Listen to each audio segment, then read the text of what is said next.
TV Urdu.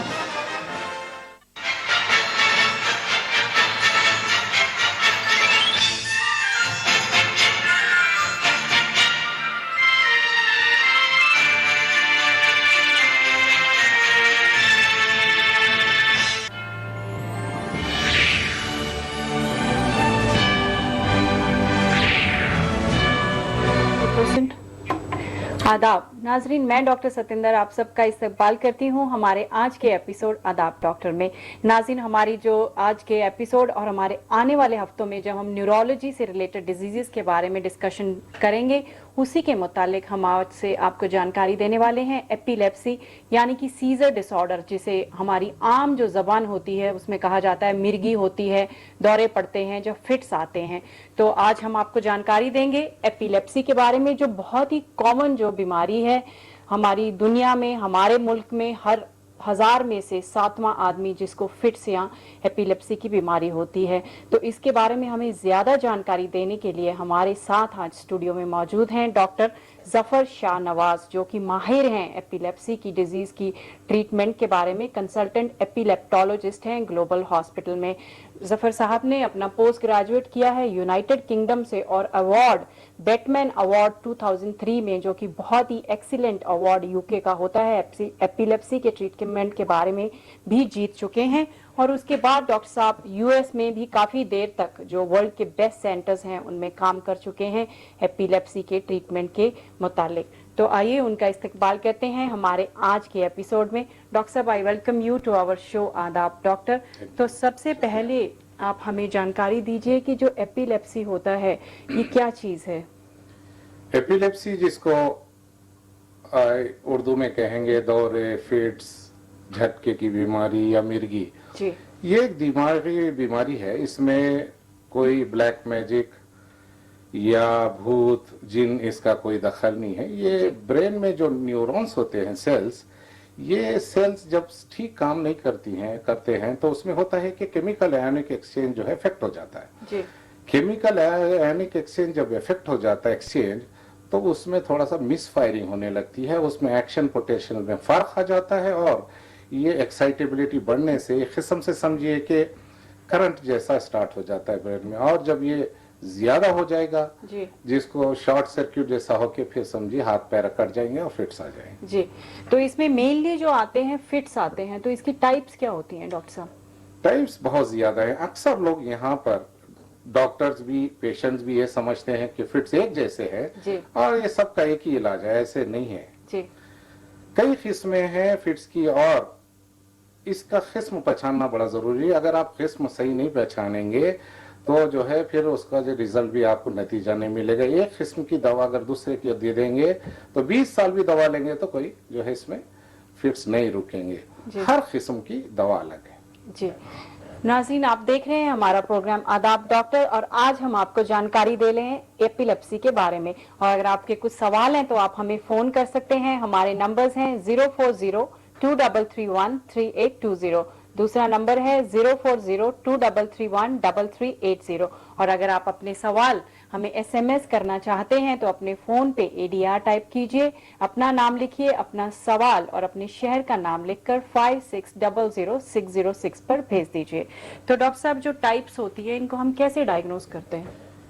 ये एक तो ये है कि जब पेशेंट हमारे पास आता है जी, तो उसके सिम्टम्स हम जब पूछते हैं, अलामतें के फिट्स के आने से पहले, फिट्स के दौरान और फिट्स के बाद, जी, उस अलामत से हमें पता चल जाता है कि ये दिमाग के कौन से हिस्से से स्टार्ट हो रहा है। जी, जैसे सामने से फ्रंटल है, ऑक्सीपिटल है, पीछे टेम्पोरल साइड से। तो जब अलामतों से हमें पता चल जाता है कि ये इस किस्म की होगी और पेशेंट से हम पूछते हैं कि फिट्स के दौरान वो क्या करते हैं, जी, तो वो जब पूरा डिस्क्रिप्शन देंगे तो उससे हमें आइडिया हो जाता है कि ये इस टाइप की है।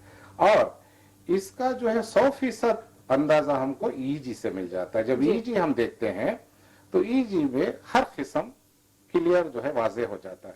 मगर इसमें यही है कि आप ईजी पढ़ने में एक्सपर्ट होना चाहिए, यानी एपिलेप्टोलॉजी में आप एक्सपर्ट होना चाहिए। जब आप जो है आपको हर किस्म ईजी में दिखाई देगा।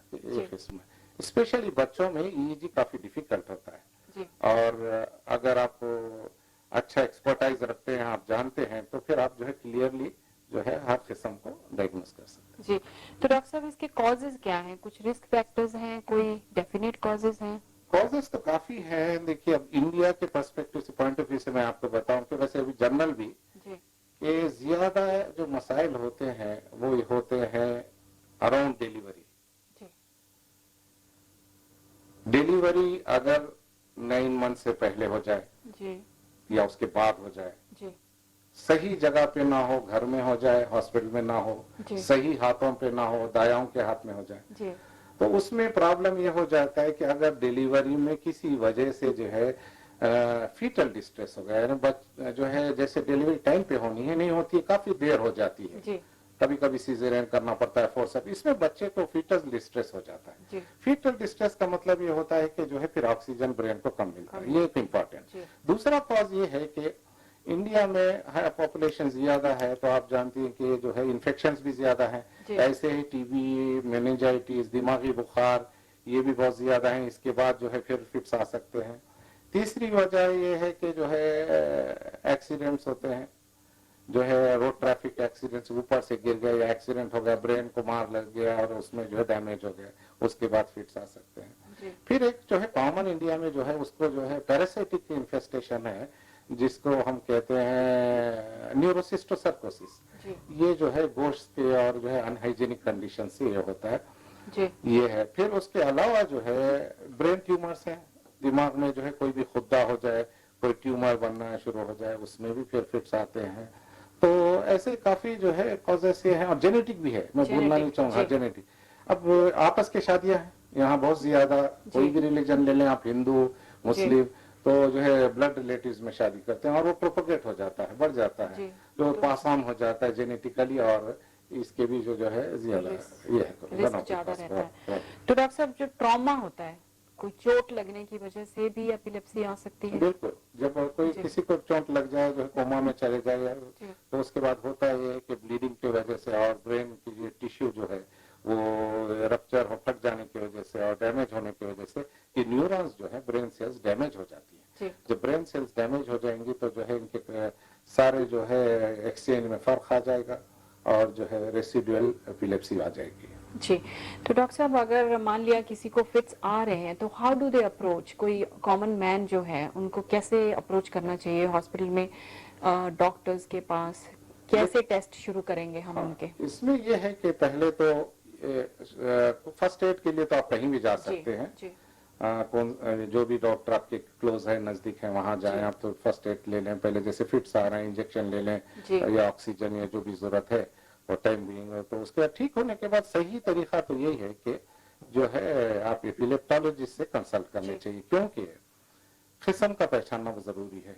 जी उसके बाद अगर सही तरीके से डायग्नोज हो जाए और उसके बाद उसका इलाज मुकम्मल जी ले, तो फिर हो सकता है कि जो है, और जल्द से जल्द इसको जो है ट्रीट कराने में फायदे हैं, पेचीदगियां कम है, जी और जो है इससे प्रॉब्लम्स जो है काफी ज्यादा अच्छी जिंदगी, आप एक क्वालिटी लाइफ भी ये कर सकते हैं। जी।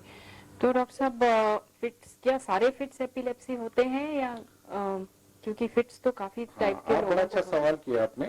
ये हर वो चीज जो हरकत करती है, पैर का, हाथ का हिलना, हर चीज फिट नहीं होती। डॉक्टर जी। साहब, मैं माफी चाहूंगी, जी। एक कॉल है, आइए सुनते हैं उनका क्या सवाल है। हेलो हेलो हेलो हेलो जी, बताइए, आदाब। कौन बोल रहे हैं आप और कहाँ से? अलीगढ़ से। हेलो, अपनी टीवी का वॉल्यूम कम कीजिए। जी, हम अलीगढ़ से बोल रहे हैं, नवेद। जी, टीवी का वॉल्यूम बिल्कुल म्यूट कर दीजिए। जी जी, बताइए क्या सवाल है? एक्चुअली में एक हमारे दोस्त हैं, जी तो उनको मिर्गी के दौरे आते हैं, जी। तो ये बताएं कि उनको क्या एहतियात बरते हैं वो। उनकी उम्र कितनी है? उनकी उम्र है करीब 22 साल। 22 साल। तो कोई दवाई खा रहे हैं अभी? मैं उनको कहाँ दिखाऊं? एक्चुअली में दवाई तो मुझे नहीं पता कि क्या दवाई यूज कर रहे हैं वो, जी। और उनको मैं कहाँ दिखाऊं और क्या एहतियात बरतूं। अच्छा, आप ये बताइए कि उनको जो दौरे कभी आपके सामने आए, कैसे पूरी बॉडी में झटके आते हैं, जो कोई बॉडी का एक पार्ट में झटके आते हैं, कैसे बेहोश हो जाते हैं? नहीं, उनको पूरी बॉडी में आते हैं, वो जी। मेरे क्लासमेट है, जी और जबान जो है उनकी वो बाहर आ जाती है, जी लेते हैं कभी वो, और मुंह से झाग आने लगते हैं उनको। जी जी, हाथ पैर उनके फूल जाते हैं, जी। तो इस तरह से है उनको। कितने दिन से हो रहा है उनको ये तकरीबन उनको 1 साल से है। जी शुक्रिया, शुक्रिया आपका हमें फोन करने के लिए। डॉक्टर साहब आप कुछ और पूछना जी, चाहेंगे? ये 22 ईयर्स 22 साल की उम्र बताया ना ये?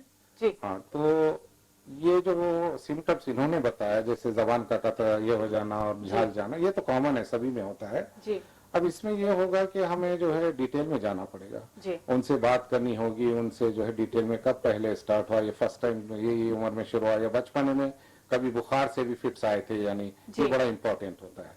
ओके और हो सकता है बचपन में बुखार से फिट्स आते होंगे, फिर उसके बाद कई 10-12 साल तक कुछ नहीं हुआ, या 15 साल फिर अब स्टार्ट हुआ, जी तो उसमें हमको देखना पड़ेगा, उनको जो है पूछना पड़ेगा सवाल, और फिर उनको किस किस्म का, जिन्होंने भी देखा है वो जी। डिस्क्राइब करेंगे तो हमें आइडिया होगा। फिर उसके बाद ईजी वो लेंगे तो पता चल जाएगा, उसका ट्रीट कर सकते हैं, ऐसी कोई बात नहीं। जी। तो उनका सवाल था कि कहाँ दिखाना चाहिए, they should go to epileptologist. Better, मैं तो यही जी, चाहूंगा, जी। आप जरूर लाइए, तशरीफ लाइए, मैं देखता हूँ, कोई ऐसी बात नहीं। जी जी शुक्रिया। आए और जी जी, तो डॉक्टर साहब ये बताइए, आपकी फिक्स सीजर्स के बारे में हम बात कर हाँ रहे थे। जी, आपने बड़ा अच्छा सवाल किया। ये हर वो चीज जो मैंने बताया कि जो है हरकत करती है बॉडी में, वो फिक्स नहीं होती। जैसे कभी आपने देखा थोड़ा सा हाथ मूव हो गया, हरकत कर गया, पैर हरकत करे, अक्सर लोग परेशान हो जाते हैं और भागे भागे डॉक्टर के पास जाते हैं कि ये बच्चे को फिट्स आ रहा है।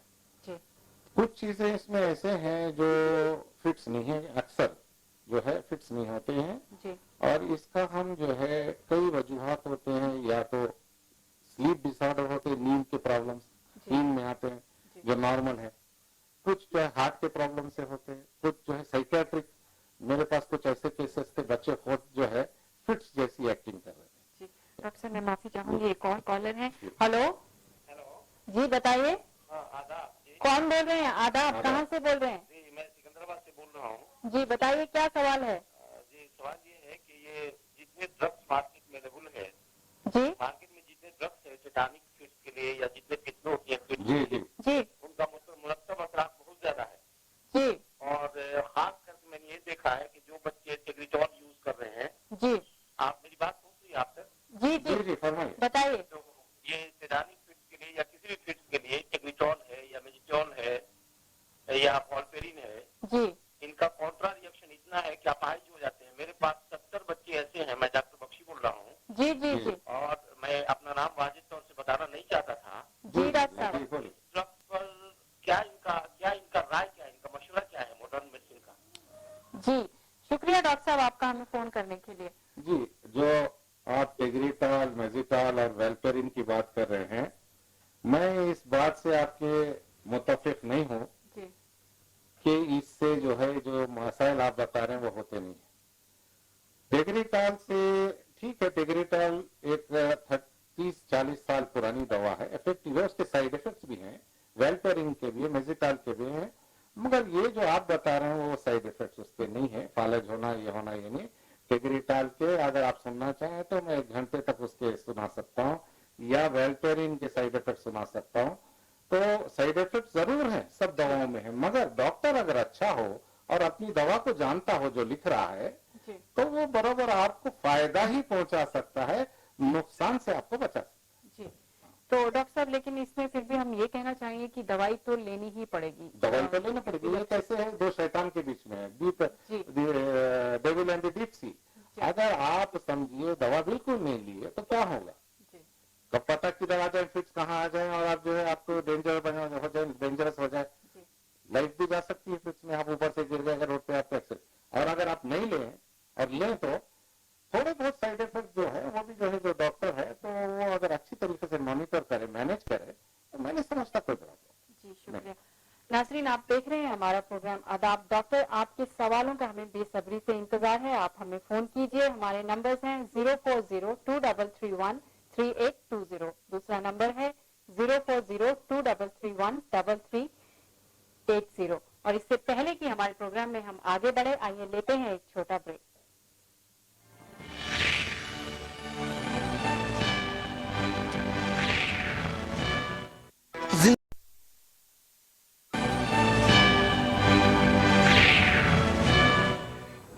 नाजरीन welcome back after the break, और आइए सुनते हैं हमारा अगला सवाल। हेलो हेलो हेलो जी आदाब, बोलिए। आदाब, मैं दिल्ली से बोल रही हूँ। जी बताइए, क्या नाम है आपका?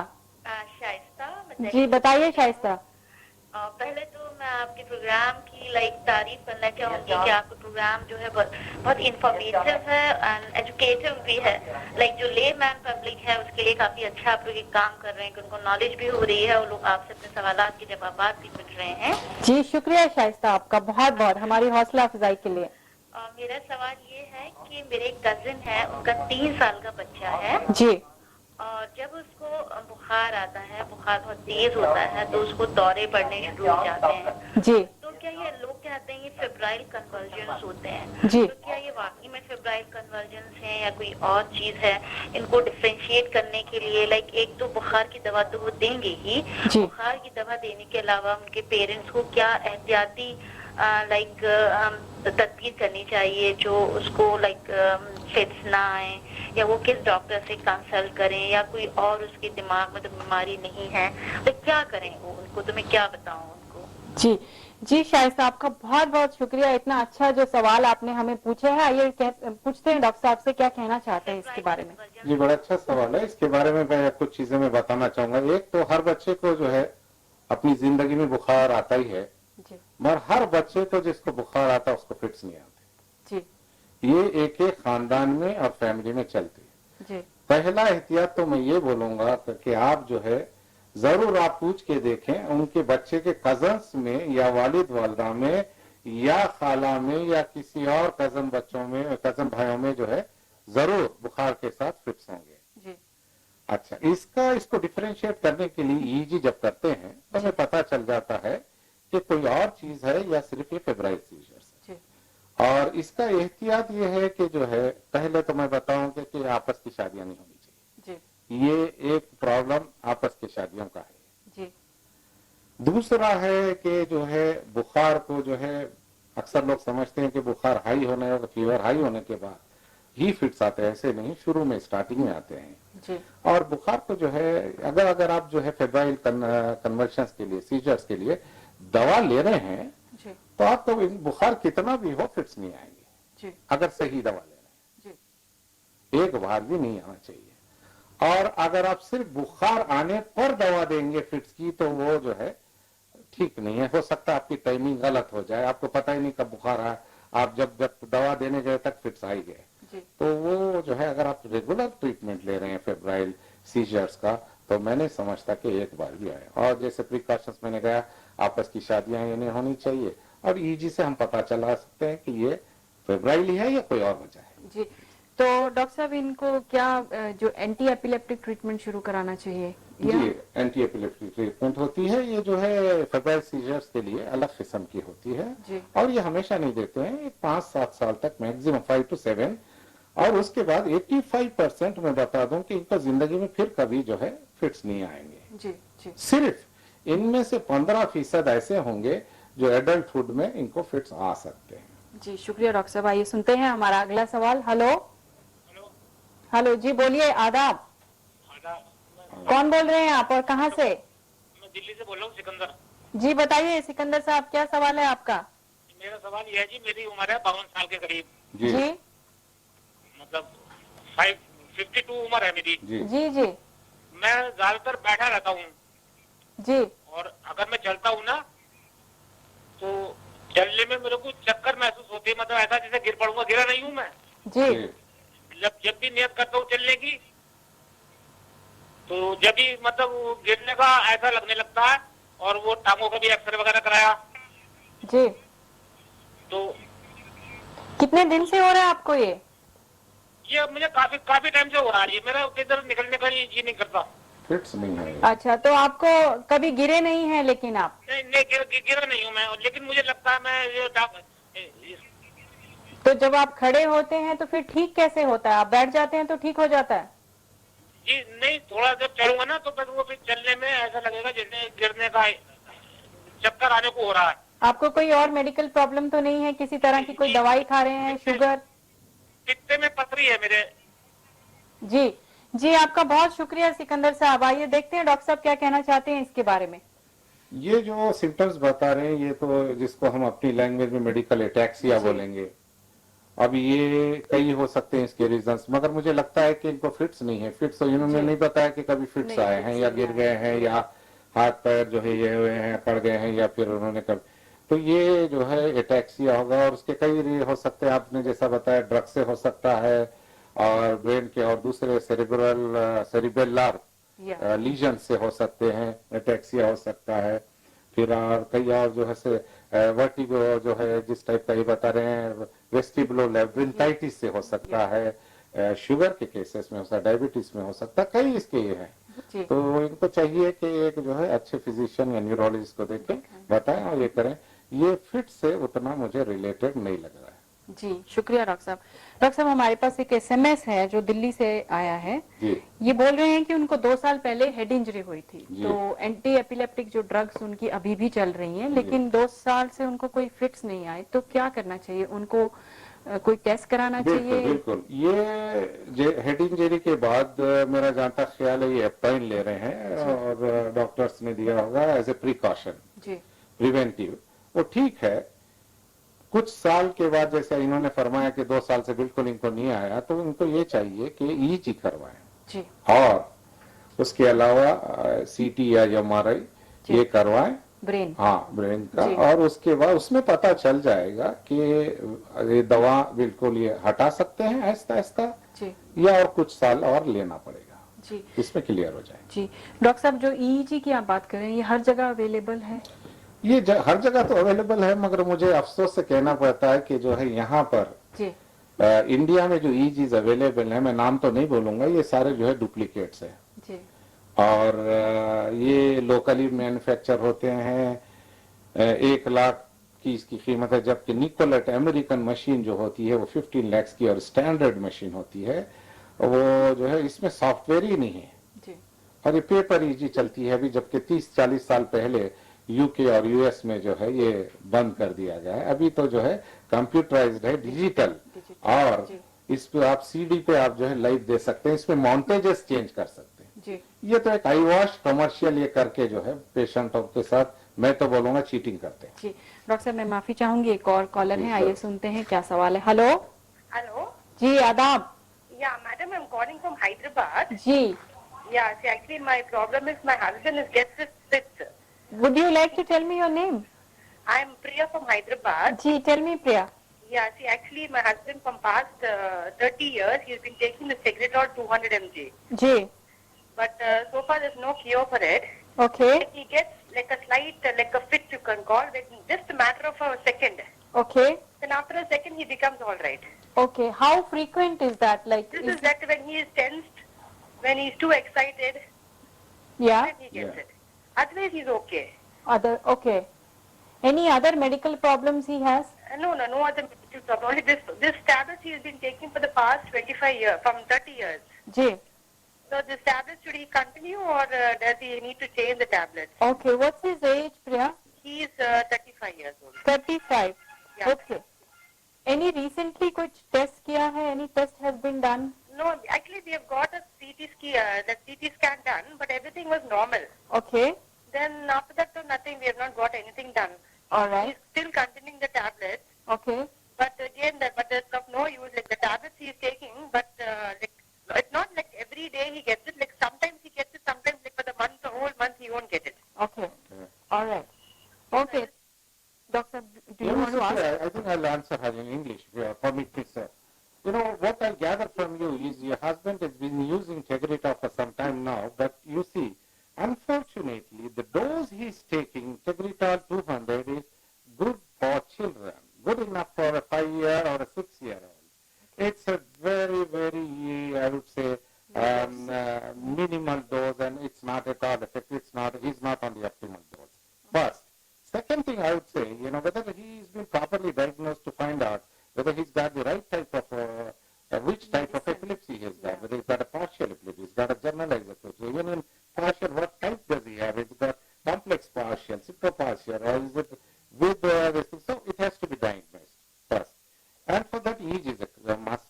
Yeah. CT is not as much important, it's secondary. So once he is diagnosed properly and he's on the right medication, I don't think he should have any seizures at all. Yeah. Okay. Doctor hello जी, आदाब, बोलिए। Hello hello, अपने TV का volume कम कर दीजिए, mute कर दीजिए वॉल्यूम। हेलो जी बताइए, ये देखिए मेरा भतीजा है, इसको जो है ना थोड़ा जोर से बोलिए, हम आपको सुन नहीं पा रहे हैं। पेट खाते रहते हैं। हेलो सर, आई थिंक जो कॉल है डिस्कनेक्ट हो गया है। तो डॉक्टर साहब, हम बात कर रहे थे ईईजी के बारे में। तो जी। ईईजी नॉर्मल भी हो सकती है? बहुत कम केसेस में जी हो तो सकती है, और नॉर्मल ईजी का मतलब ये नहीं है कि पेशेंट को एपिलेप्सी नहीं है, जी मगर अगर सही कंडीशंस में सही मशीन पे और सही जैसे इसमें लिया जाए एटमॉस्फेयर में, तो फिर जो है अवेक नहीं होनी चाहिए और स्लीप में होने चाहिए, तो फिर जो है उसकी 90% ऑफ द टाइम्स अब नॉर्मलिटी दिखाई देती है। पढ़ने भी आना चाहिए। अब जो चीज आंख नहीं जानती है तो फिर दिमाग तो नहीं पहचानेगा, जी तो आप पढ़ना आना ये बहुत जरूरी है। जी तो, हाँ। और ये जो मशीन का मैं एक चीज कहना चाहूंगा कि जी ये अक्सर लोगों को चीट कर रहे हैं, ये स्टैंडर्ड मशीन नहीं है। जी जी, शुक्रिया डॉक्टर साहब। आइए सुनते हैं हमारा अगला सवाल। Hello, okay, I think call disconnect हो गया है डॉक्टर साहब। जी। तो डॉक्टर साहब, आप ये बताइए कि जो लेप्टोलॉजिस्ट है, उनका क्या रोल रहता है ट्रीटमेंट के बारे में, और पेशेंट्स की क्या प्रॉब्लम्स हैं, कैसे आप ट्रीट करते हैं जी, पेशेंट्स को? ये आपने बहुत अच्छा सवाल किया आपने। एपिलेप्टोलॉजिस्ट का जो वेस्टर्न कंट्रीज में रोल है, जो मैं यहाँ पे वही फॉलो करता हूँ, ये है कि आप ये नहीं कि उसको डायग्नोस कर दें किस किस्म की के दौरे हैं या मिर्गी है और उसको बोलेंगे ये गोली, एक गोली सुबह ले लें, एक शाम ले लें और जाएं आप। जी नहीं, ये देखना है कि इस पेशेंट के क्या मसाइल हैं, इसके फिट्स को क्या क्या चीजें ट्रिगर कर रही हैं। इसको वर्किंग प्लेस पे प्रॉब्लम है, तो सताया जाता है, या टेंशन है वहां, या फिर सोसाइटी में इसको जो है गिरी नजर से देखा जाता है, जी कौन इसको ये कर रहे हैं, ये फिर घर में को क्या मसाइल हैं, क्या चीजें हैं। फिर उसके अलावा ये अगर बच्चा हो या बड़ा हो, हम जो है इनको एजुकेशनल, जॉब और फिर जेनेटिक काउंसलिंग भी देते हैं। जी कि जैसे अगर कोई ईर्षी है जी तो उसको हम ये बताएं कि देखिए आप जो है अपने रिलेटिव्स में शादी नहीं करना ताकि प्रोपोगेट ना हो, और उसके जॉब में जैसे आप नई ड्यूटीज वाला जॉब ना करें, ये नहीं करें, स्ट्रेस वाला जॉब ना करें। वैसे ही हम एजुकेशन में भी उसके आईक्यू, बच्चे या बड़ों के आईक्यू के हिसाब से, और उनकी जो है माइल्ड टाइप की एपिलेप्सी है, मॉडरेट है या रिफ्रैक्टरी है, तो ये देखकर हम उनको ये जॉब की भी एडवाइस दे, ये भी एजुकेशन एडवाइस जी, दे। शुक्रिया डॉक्टर साहब, हम जारी रखेंगे इसके बारे में। आइए सुनते हैं एक सवाल। हेलो हेलो, हाँ डॉक्टर साहब। जी, आदाब, कौन बोल रहे हैं आप? जी मैं रमाकांत शर्मा बोल रहा हूँ मुंबई से। जी बताइए, क्या सवाल है? ये क्वेश्चन है मेरा, ये मेरे एक अंकल हैं, जी उनका बच्चा है, he is around 9 years old। जी तो उसको अभी जैसा कि आप लोग बात कर रहे थे इंटेलिजेंस क्वेश्चन जो है, मतलब उसको मैं ये पूछना चाहता हूँ कि उसको फिट आते हैं तो जी उसमें चाहिए या नहीं, क्योंकि हमने उसको प्ले स्कूल में भेजा था, लेकिन वहाँ से लोगों ने कहा कि उसको आप उठा लीजिए, तो जी। हमने उसको उठा लिया। तो मैं पूछना ये चाहता हूँ आपसे कि जो उस बच्चे का इंटरेस्ट है, कुछ चीजों में इंटरेस्ट बहुत ज्यादा लेता है वो, जैसा कि कभी घर में किसी को पेंट करते हुए देखेगा तो उसको वो गौर से बिल्कुल, देखता है, बिल्कुल। लेकिन उसका पढ़ने लिखने में जो है इंटरेस्ट ज्यादा नहीं है। जी। तो मैं आपसे ये पूछना चाहता हूँ कि उसको जो आम स्कूल के बच्चे होते हैं, जैसे कि आप लोग जाते हैं, हम लोग जाते हैं, जी, उसको जी। वहां भेजा जाए, या ऐसे बच्चों के लिए कुछ अलग से स्कूल्स हैं जहाँ पे उसको तालीम दिलाई जाए, और जी। उसको बाद में फ्यूचर में हम किस तरह का मतलब प्रोफेशन दिलवा सकते हैं, जी। या फिर ऐसा है कि वो कुछ काम नहीं कर पाएगा। तो डॉक्टर साहब से जरा पूछिए नवाज साहब से। जी, रमाकांत साहब, आपका बहुत बहुत शुक्रिया, बहुत ही अच्छा सवाल और पूछा है आपने। आइए देखते हैं डॉक्टर साहब क्या कहते हैं इसके बारे में। जी, मैं तो ये आपका सवाल देने के लिए समझे बहुत ही ये हूँ कि बताऊं कि जी, इसका आप जो है बच्चे का न्यूरोसाइकोलॉजिकल असेसमेंट करना चाहिए। न्यूरोसाइकोलॉजिकल असेसमेंट ये होता है कि इनका आईक्यू कितना है, फिर इनकी स्पीच, मेमोरी, ये सारी चीजें टेस्ट की जाएगी। जी अगर इनका आईक्यू नॉर्मल है या बॉर्डर लाइन पर भी है, जी तो इनको रेगुलर स्कूल में ट्राई किया जा सकता है।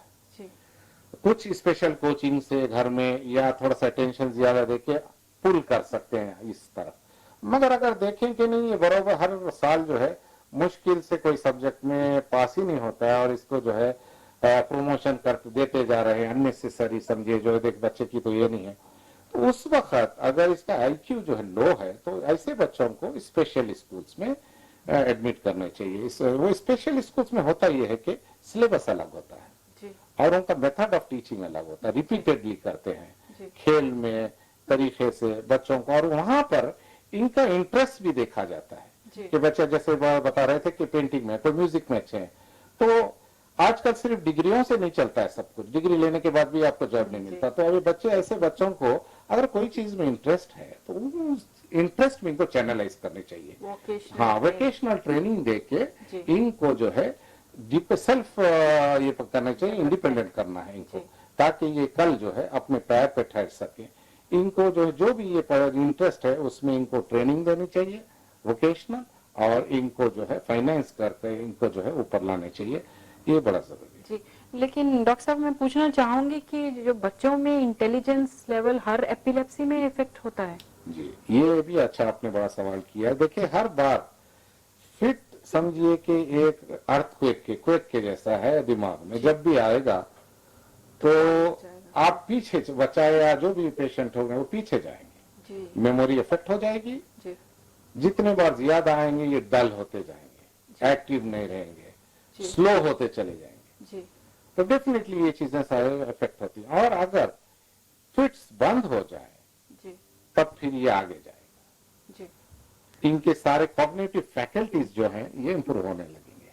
जी तो इसीलिए हम स्ट्रेस करते हैं कि जल्द से जल्द इलाज करो और फिट्स को फौरी रोको, ताकि आगे बढ़ो और अच्छी जिंदगी कर सको। जी, शुक्रिया डॉक्टर साहब। नाज़रीन, आप देख रहे हैं हमारा प्रोग्राम एपिलेप्सी के बारे में। एपिलेप्सी का इलाज मुमकिन है, लेकिन जरूरी है कि जो डायग्नोसिस है, उसकी टाइप है, उसके बारे में मालूम किया जाए। On that note we take a short break, stay with us, will be right back.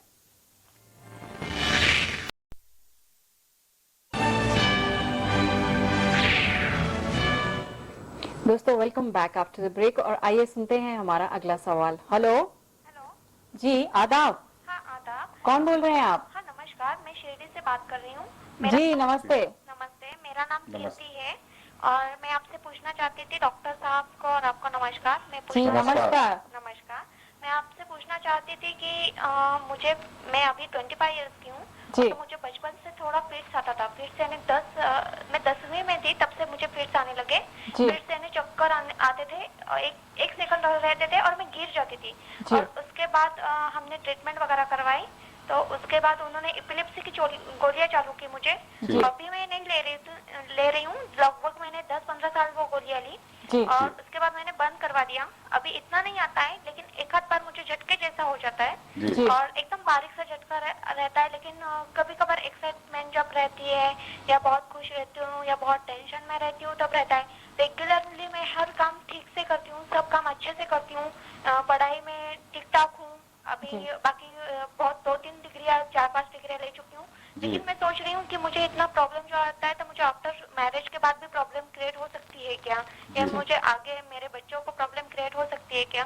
और मैंने जब ट्रीटमेंट करवाया तो उन्होंने बोला मुझे कि ये मे बी जब पैदा होने के टाइम पे या किसी बचपन में एक्सीडेंट की वजह से ब्रेन को मार पड़ा होगा इसलिए। और मेरे सब ट्रीटमेंट में नॉर्मल रिपोर्ट आया है, जी। ऐसे प्रॉब्लम तो कुछ भी नहीं दिखा रहा है। लेकिन मुझे प्रॉब्लम होती तो मुझे टेंशन हो जाती है कि मेरी शादी के बाद कुछ प्रॉब्लम क्रिएट ना हो जाए। और अभी मेरे सिस्टर को भी वैसे प्रॉब्लम क्रिएट हो रही है और उसकी शादी हो चुकी है, उसको शादी को 8 साल हो चुके हैं, उसको 2 बच्चे हैं, लेकिन अभी उसको वैसे ही प्रॉब्लम हो रही है। तो ये क्या हेरिडिटी प्रॉब्लम हो गई या कुछ और होगा, या हम आपसे कहाँ पे कांटेक्ट कर सकते हैं? जी जी, आपका बहुत शुक्रिया हमें फोन करने के लिए। आइए देखते हैं डॉक्टर साहब क्या कहते हैं इसके बारे में। ये जो इन्होंने कहा कि इनको झटके होते हैं, इनको है जुवेनाइल मायोक्लोनिक एपिलेप्सी। जी इसका ये है कि ये जेनेटिक पे है, जी, जैसे इन्होंने फरमाया कि जो है बहन को भी मेरे है। हो रहे हैं। जी अब इसमें होता ये है कि इंटेलिजेंस नॉर्मल रहता है, पढ़ाई लिखाई में अच्छे रहते हैं, फास्ट होते हैं, स्लो नहीं होते, मेमोरी अच्छी रहती है। जी, और ये 8 साल के बाद स्टार्ट होती है। जो टिपिकली जो ये सारे जितने भी चीजें बहुत डिटेल में इन्होंने उन्होंने बताया जी 100% उसमें फिट होती है। जी इसमें एक प्रॉब्लम ये है कि आप अगर दवा लेंगी और सही दवा लेंगी तो मैं ये आपको बता सकता हूँ कि आप भूल जा सकती हैं, लाइफ लॉन्ग भी आपको ये झटके या कुछ दिखाई नहीं देंगे। मगर अगर आप गलत दवा ले रही हैं या छोड़ दी हैं दवा जी तो ये फिर से अपीयर होंगे। जी और डिलीवरी में जो जैसे उन्होंने किया कि जो डिलीवरी में आ सकता है प्रॉब्लम, जी डिलीवरी के टाइम, जस्ट बिफोर डिलीवरी के टाइम या इमीडिएटली आफ्टर, उसके फौरी बाद भी। और बच्चों में आने का भी इन्होंने सवाल किया, तो मैंने जैसे बताया जेनेटिक तो है ये, जी मगर जरूरी नहीं है कि बच्चों में आए, क्योंकि इसका जेनेटिक जो ये है वो 5% है, 95% चांस ये है कि ना ना आए। आए। जी मगर ये जो है अगर सही डायग्नोसिस हो और सही इनका दवा इनको ये ले, तो एक बार भी जो है इनको ये झटका नहीं आना चाहिए। जी तो डॉक्टर साहब अभी क्या करना चाहिए इनको, हाउ शुड ये शी प्रोसीड? हाँ, तो ये जैसा कह रही थी कहाँ आए, तो आपको ये आए मेरे पास, मैं देखूंगा इन्हें और फिर देखें, तो बिल्कुल मैं समझता हूँ ये ठीक हो जाएंगी जी जी 100%। जी डॉक्टर साहब शुक्रिया आपका। डॉक्टर साहब आप ये बताइए कि हमारे पास पहले सवाल भी था कि ड्रग्स जो है इनके बहुत साइड इफेक्ट हैं, ट्रीटमेंट बहुत लंबा चलता है, तो क्या करना चाहिए? जी, ये भी आपने बड़ा अच्छा ये पॉइंट रेज किया है। इसमें अक्सर लोगों का ये है कि जो है ये एलोपैथिक की दवाएं जो है इसके साइड इफेक्ट बहुत ज्यादा है, होम्योपैथी में नहीं है ये सब, या फिर दूसरे इसमें नहीं है, या जड़ी बूटी में नहीं है। तो ये मैं इनको कहना चाहूंगा कि ये देखें, आप अगर विटामिन भी ज्यादा लेंगे तो हाइपर विटामिनोसिस होती है। जी अब ये जब एपिलेप्सी में कुछ साल आपको ड्रग्स लेना हो, क्योंकि अक्सर केसेस में ज्यादा लॉन्ग लेना पड़ता है, काफी साल लेना पड़ता है, साइड इफेक्ट तो आ सकते हैं, मगर अगर मैंने पहले जैसे कहा डॉक्टर अच्छा है आपका, जानता है आपके ड्रग, तो आपको फायदा ही ज्यादा पहुंचाएगा और आपको साइड इफेक्ट से दूर रखेगा। जी एक दूसरा क्या है, ये जो लोग जो भी कहते हैं कि एक बार आ जाओ हमारे पास, हम जो है इसका पत्तों का रस दे देते हैं, ये देते हैं हमेशा के लिए, ठीक है, ये गलत बात है। अगर होता ऐसा तो मैं समझता हूँ इनको नोबेल प्राइज मिलनी चाहिए जी और इनको अमेरिका वाले बुलाना चाहिए और इनको जो सारी दुनिया वालों का इलाज करवाना। ऐसे नहीं है, जी मेरे पास ऐसे कई लोग 10-10 साल वेस्ट करके फिर आए हैं, जी वापिस आते हैं, मगर जब तक लेट हो जाता है बहुत मस्त क्रॉनिक हो जाता है जी और उसमें कॉम्प्लिकेशंस भी शुरू होते हैं। तो दवाओं में साइड इफेक्ट तो होते हैं, मगर मैं ये कहूंगा कि एलोपैथी में ही इसका अच्छा इलाज है और बेहतरीन इलाज। सर्जरी भी है, अब तो जी सर्जरी भी है, अगर ड्रग्स लेना हो तो खैर थोड़ा सा हमारे कंट्री में अभी उसकी फैसिलिटीज उतनी अच्छी नहीं है, मगर सर्जरी भी इज एन आंसर अभी समझो। वेगल नो स्टिमुलेशन भी आ गया है, वो भी चल रहा है। जी तो जरूरी नहीं है कि हर केस में दवाई हो। जी तो जरूरी है कि जो माहिर डॉक्टर हैं उनसे मिलना चाहिए बिल्कुल, और बिल्कुल। ताकि आपको सही रेफरल भी हो बिल्कुल, पाए बिल्कुल। ट्रीटमेंट के लिए। बिल्कुल। तो डॉक्टर साहब हम बात कर रहे थे रोल ऑफ एपिलेप्टोलॉजिस्ट, जी। तो उसमें आप क्या कहना चाहेंगे पेशेंट हाँ। कंप्लायंस के बारे में? हाँ, ये मैं जो कह रहा था कि ये बस इतना काफी नहीं है कि आप दवा लिख दें, पेशेंट को बोलें कि आप सुबह शाम ले लें।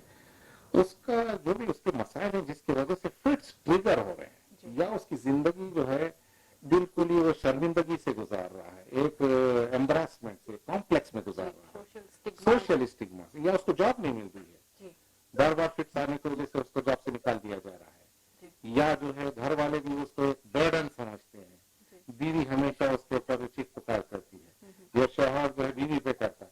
तो ये सारे मसाइल को भी हम डील करते हैं एपिलेप्टोलॉजी, और इसको ना सिर्फ हल करते हैं, काउंसलिंग देते हैं, बल्कि कभी कभी हम जो है इंटरफेयर करते हैं, जैसे एम्प्लॉयर से भी बात करेंगे, हम वाइफ से बात करेंगे या पेरेंट्स से बात करेंगे मसाइल को ठीक करने के। डॉक्टर साहब शुक्रिया। ये सुनते हैं एक और सवाल। हेलो हेलो जी आदाब, कौन बोल रहे हैं आप और कहाँ से? हैदराबाद से बात कर रही हूँ। जी थोड़ा जोर से बोलिए ताकि हम आपको बेहतर सुन पाए। मैं हैदराबाद से बात कर रही हूँ। मेरी जी। उम्र 50 से ऊपर है। जी मेरे को बैठे दो पैरों पे ऐसा पैर मेरा उछलता, जी ऊपर होता, जी हिप बोन तक की ऊंचा हो जाता, जी और पैर के अंगूठा जो है ना ऐसा ऊपर उठता, जी बिल्कुल टाइट हो जाता, जी और लेटने के बाद बिल्कुल स्ट्रेट हो जाते वो। जी जी ये इतना ही है मेरे को, नीचे के हिस्से में ही ऐसे झटके आते रहते। कितने दिन से हो रहा है आपको ये? मेरे को 1 साल से एक दफा मैं चलते चलते गिर गई थी। जी गिरने के बाद थोड़ी 1 मिनट के लिए थोड़ा सेंस मेरा कम हो गया था वो पैर में। जी इसके बाद से मेरे को ये झटके शुरू हो गए। जी, मैं आपसे कुछ सवाल पूछना चाहूंगा। हाँ, आप इस दौरान में आप बेहोश तो नहीं होती? नहीं बेहोश नहीं हुई थी मैं। अच्छा, आपके हाथ भी अकड़ जाते हैं, पैर अकड़ जाते हैं? हाथ नहीं अकड़ते, सिर्फ पैर, पैर सिर्फ कमर अकड़ से जाते हैं। पैर अकड़ जाते मेरे। अच्छा, और उसके कितनी देर तक रहता है ये? ये बस 1 सेकेंड में फिर खुल जाता वो। हाँ, और आपको जो है ना कभी भी नींद में भी कभी भी कुछ नहीं हुआ होगा, सिर्फ एक पोजीशन में होता है ये? हाँ, एक तो ये जो है मैं कहूंगा कि ये जो है आपका ये एपिलेप्सी से रिलेटेड नहीं है, ये कोई ऑर्थोपेडिक प्रॉब्लम लग रहा है मुझे, या मूवमेंट डिसऑर्डर, मसल्स का प्रॉब्लम है, या जो है मूवमेंट्स का डिसऑर्डर है। आप कोई ऑर्थोपेडिक सर्जन को दिखाइए, या फिर हो सकता है कि ब्रेन से भी जो अगर प्रॉब्लम रिलेटेड हो तो वो भी कुछ ना टिक्स हो सकते हैं, और कोई हैबिचुअल ये हो सकता है, कुछ और मूवमेंट डिसऑर्डर्स हो सकते हैं। एपिलेप्सी मुझे नहीं लग रही है जी। Any problems with the electrolytes or calcium? Of course, it Yeah. could be that. There could be movement disorder problem. There Yeah. could be muscular problem. Yeah. There could be joint के जो है problems हो सकते हैं, या general कोई problems हो सकते हैं, जैसे जो है डायबिटीज हो सकता है, लो कैल्शियम है, टेटनी हो रही है, जी। या ये चीजें भी जो है ऐसे प्रेजेंट करेंगे। तो इसके लिए जो है बेटर ये है कि आप ये फिजिशियन को या न्यूरोफिजिस्ट बताएं, ऑर्थोपेडिक को प्रेफरेबली। मुझे एपिलेप्सी से रिलेटेड नहीं लगता कुछ। जी, शुक्रिया डॉक्टर साहब। नाज़रीन, आप देख रहे हैं हमारा प्रोग्राम आदाब डॉक्टर, और आज हम बात कर रहे हैं एपिलेप्सी के बारे में। अगर आपके कुछ सवाल हैं तो आप हमें फोन करिए 04023313820। दूसरा नंबर है 04023313380। और हम मिलते हैं आपसे एक छोटे ब्रेक के बाद।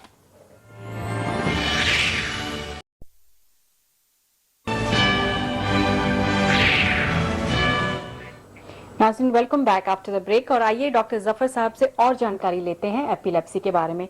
तो डॉक्टर साहब, आप हमें ये बताइए कि जो non epileptic form of seizures हैं, जैसे आप देखते हैं कई बार रोड पे बेगर्स जो होते हैं वो फेक करते हैं सीजर्स, तो उनके बारे में आप क्या कहना चाहेंगे?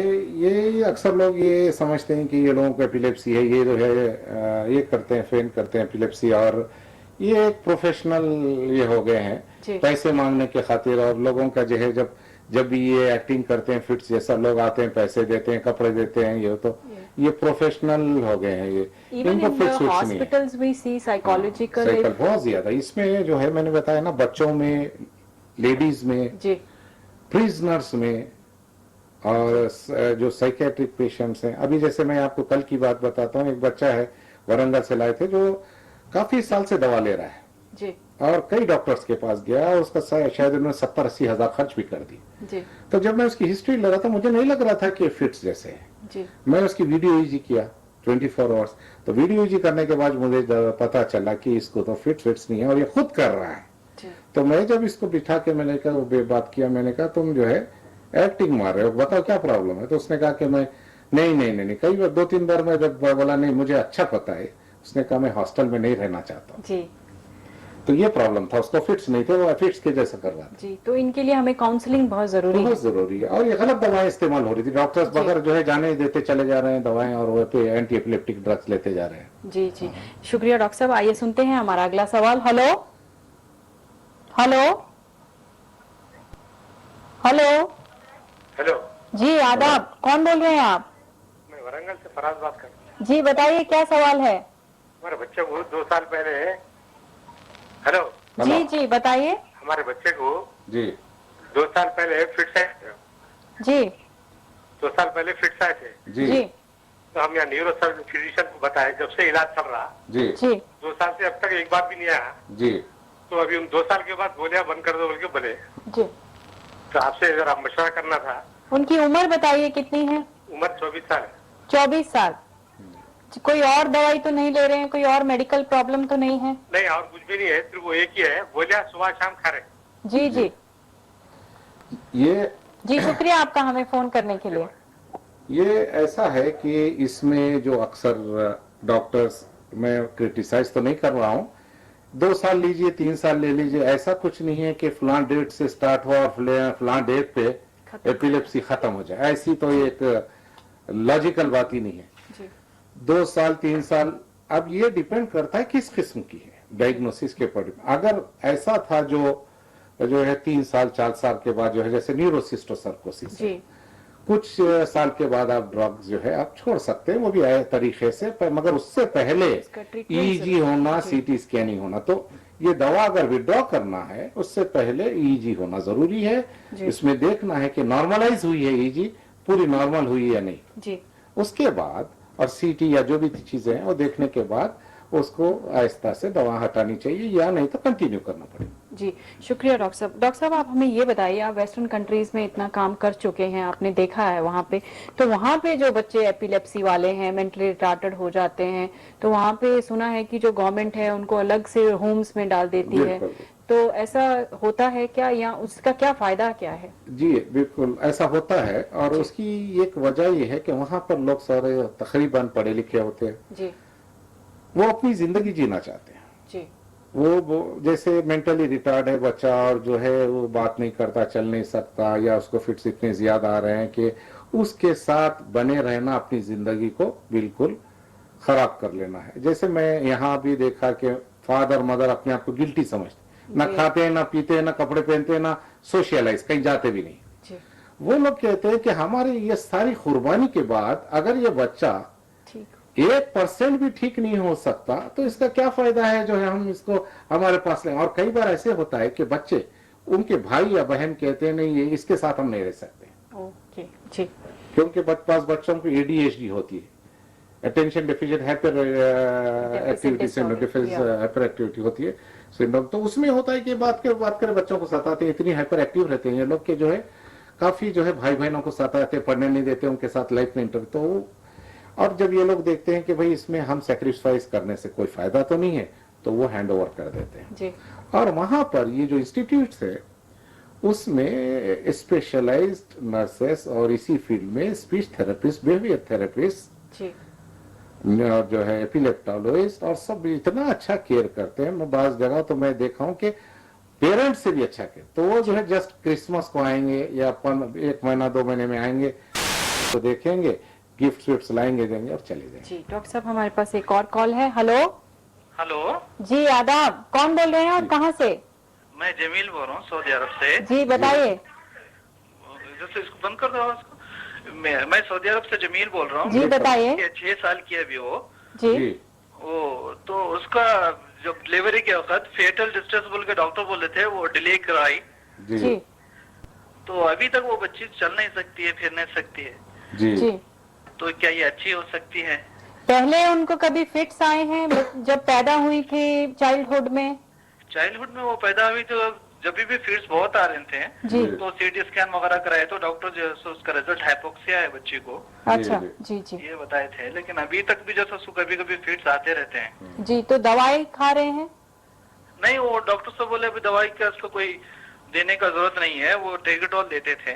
जी, लेकिन अभी बोल रहे हैं कि सिर्फ एक्सरसाइज कराइए, कभी भी अच्छी हो सकती है। जी, जी। डॉक्टर साहब आप कुछ और पूछना चाहेंगे? जी, ये जो है फिट्स अगर अभी भी आ रहे हैं तो दवा बंद करने का इसमें कोई ये नहीं रखता है, जरूर दवा देना जरूरी है, क्योंकि अगर फिट्स टोटली बंद ना हो तो फिर कॉग्निटिव फैकल्टीज पे असर पड़ता है। जैसे आपने बताया चलती नहीं, बात नहीं करती, या उसका इंटेलिजेंस है, समझना है, रेस्पॉन्स देना है, बातचीत, जो भी चीजें हैं, फिट्स अगर आते ही रहेंगे और इसको रोका नहीं जाएगा तो फिर जो है उसकी इसमें फर्क पड़ेगा और ये पीछे जाते जाएगी। एक चीज, दूसरा आपने खुद सही बताया तो इसका जवाब मैं ये देता हूँ। आपने बताया कि हाइपोक्सिया और फिटल डिस्ट्रेस जो हुई थी उसमें उनको ब्रेन डैमेज हुआ है। जी, अब वो किस एक्सटेंट तक, मुझे लगता है काफी एक्सटेंट तक डैमेज हुआ है जिसकी वजह से चल नहीं पाती हैं या बात नहीं करती हैं। तो उनका ये है कि बात कर सकेगी, चल सकेगी। देखिए 6 इयर्स तो हो चुके हैं अभी। आप सोचते हैं कि सेरेब्रल पॉल्सी? हाँ बिल्कुल, सेरेब्रल पॉल्सी के चांसेस है, और उसमें डॉक्टर को इन्हें जो भी जिसको भी आपने बताया है उनसे आप ये पूछना था कि इनको क्या स्पासिटी है, बच्ची को हाथ पैर टाइट है या फिर जो है ये है। अगर हाथ पैर जो है बिल्कुल टाइट है तो फिर इसका जो है प्रॉब्लम है चलने के लिए जो, और अगर डैमेज बहुत ज्यादा है तो भी मैं नहीं समझता कुछ कर सकते हैं। फिजियोथेरेपी, स्पीच थेरेपी ये तो थोड़ी बहुत हेल्प करेगी, मगर जो है जब अगर ब्रेन से ऑर्डर नहीं आएगा कमेंट तो ये उतना जो है फायदेमंद नहीं है। जी, लेकिन एंटी एपिलेप्टिक उनको कंटिन्यू करना जरूर जरूर करना है, क्योंकि उससे ही जो है Quality of cognitive life faculties better होंगे, वरना ये डिटेरियोरेट खराब होते जाएंगे। जी, जी, शुक्रिया डॉक्टर साहब। डॉक्टर साहब आप हमारे व्यूअर्स को कुछ कहना चाहेंगे एपिलेप्सी के बारे में? जी जरूर। पहले तो ये कहूंगा कि नए साल की मुबारक जी, बादी दूंगा इनको, और फिर ये कहना चाहूंगा कि एपिलेप्सी फिट्स, दौरे, झटके जो भी हैं, ये जो है एक दिमागी ये है, इसमें भूत, जादू, जिन, इसका कोई इसमें दखल नहीं है। सही वक्त पे सही तरीके से सही हाथों पर इलाज करें और जो है पेचीदगियों से बचें, जी हर एक खशाश बशाश जिंदगी करें। जी। कुछ जो सोशल स्टिग्मा जुड़ा हुआ है उसके बारे में आप कुछ कहना हाँ, चाहिए? कुछ ये- लड़कियां हैं हाँ। जिनकी शादी होनी है। नहीं, ये बिल्कुल जो है हम जिस तरीके से देखते हैं एक एपिलेप्सी के पेशेंट्स को या दौरान की, ये बहुत ही गिरी हुई बात है। जी मुझे बड़ा खराब, जैसे अब मैं आपको बताऊं कि एक डायबिटिक है कोई, जी हर घर घर में डायबिटीज है, मगर कोई इनको बुरी नजर से देखता नहीं, समझते जी। खाते पीते लोगों की बीमारी है। जी जी हालांकि मैं तो बताऊंगा कि फिट्स वाला तो गिरने के बाद 2 महीने के बाद उठ के ठहरेगा और वो फिर नॉर्मल रहेगा, जी। जबकि डायबिटीज में स्लो किलर है, आहिस्ता आहिस्ता एक एक पुर्जा खत्म होता चला जाएगा, आंख, हार्ट और आपकी जो है किडनी एक एक खराब होते जी। जाएगी। इसको कोई बुरी नजर से नहीं देखता, मगर जो बेचारा गिरेगा 1-2 मिनट के लिए और फिर नॉर्मल उठ के ठहरेगा, उसको गलत नजर से देखते हैं। ये इस नजर से नहीं देखनी चाहिए। इनको जीने दीजिए, इनकी को इज्जत से जीने दीजिए। माँ बाप इनकी जो है ये करें, बीवी हो तो शौहर की, शौहर हो तो बीवी की, एम्प्लॉयर हो, ये इनको जो है इज्जत बख्शें और इनके साथ ताउन करें ताकि ये जो है अच्छी जिंदगी दूसरे जैसे जी सके। जी। डॉक्टर साहब, आपका बहुत बहुत शुक्रिया हमें इतनी अच्छी जानकारी देने के लिए, और हमारे आने वाले हफ्तों में हम ये जो डिस्कशन है अपनी जारी रखेंगे। जी, जरूर। शुक्रिया बहुत जी। बहुत, आपका भी बहुत जी बहुत शुक्रिया। डॉक्टर साहब, नाज़रीन, हमारा प्रोग्राम आप एपिलेप्सी के बारे में जो देख रहे थे, हमें उम्मीद है कि आपको बहुत फायदा हुआ होगा इस प्रोग्राम से, और आने वाले हफ्तों में हम इसके बारे में डिस्कशन और हमारी न्यूरोलॉजी की जो और डिजीज हैं उसके बारे में जानकारी आपको देते रहेंगे। और हमारे आपके सवालों का हमें बेसब्री से इंतजार रहता है, तो आप हमें फोन कीजिए 0402331380। दूसरा नंबर है 0402331380। तो हमारे अगले हफ्ते हम बात करेंगे एपिलेप्सी और उसके सोशल इफेक्ट्स, जो सामाजिक उसके असरात हैं उनके बारे में हम आपको जानकारी देंगे। और आने वाले नए साल की आपको बहुत बहुत मुबारकबाद हो। तब तक के लिए हमें इजाजत दीजिए, अगले हफ्ते फिर मुलाकात होगी। टेक केयर, गुड नाइट, खुदा हाफिज। आप हमें अपनी राय और सवालात इस पते पर रवाना कर सकते हैं। आदाब डॉक्टर, ETV उर्दू,